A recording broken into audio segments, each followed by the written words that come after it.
पहले क्वेश्चन हम लोग को कहता है कि the length of a rectangle is 5 centimetre more than it's with.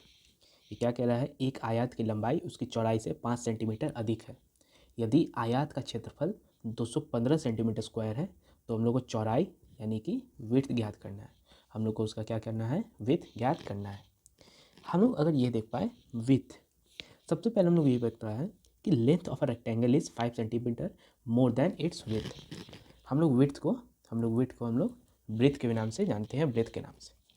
हम लोग ये जानते हैं कि ये जो लेंथ है 5 सेंटीमीटर ज़्यादा विड्थ की, क्या लंबाई 5 सेंटीमीटर ज़्यादा है किससे, चौड़ाई से।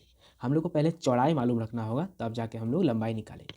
अगर विड्थ हम लोग अगर x मान लेते हैं, यहाँ पर हम लोग विड्थ क्या मान लेते हैं, w ही मान लेते हैं, क्योंकि यहाँ पर आंसर अपना w में दिया हुआ है तो हम लोग इसको w मान लेते हैं। w विड्थ को हम लोग w ही माने हैं तो l क्या हो जाएगा, l क्या हो जाएगा, w + 5 हो जाएगा। l क्या हो जाएगा, l हो जाएगा अपना w + 5, क्योंकि हम लोग ये देख पा रहे हैं विड्थ अपना w है तो लेंथ क्या हो जाएगा, w + 5 हो जाएगा। यही हम लोग को कहा गया है सबसे पहले वाले लाइन में।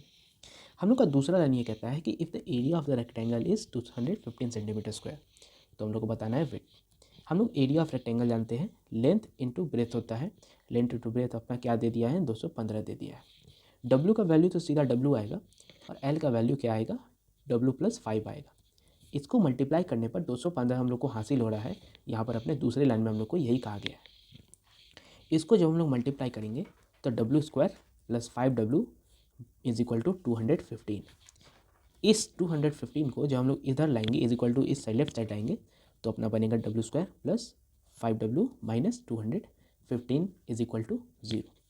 हम लोग को एक इक्वेशन देखने को मिल रहा है, w² + 5w - 215 = 0।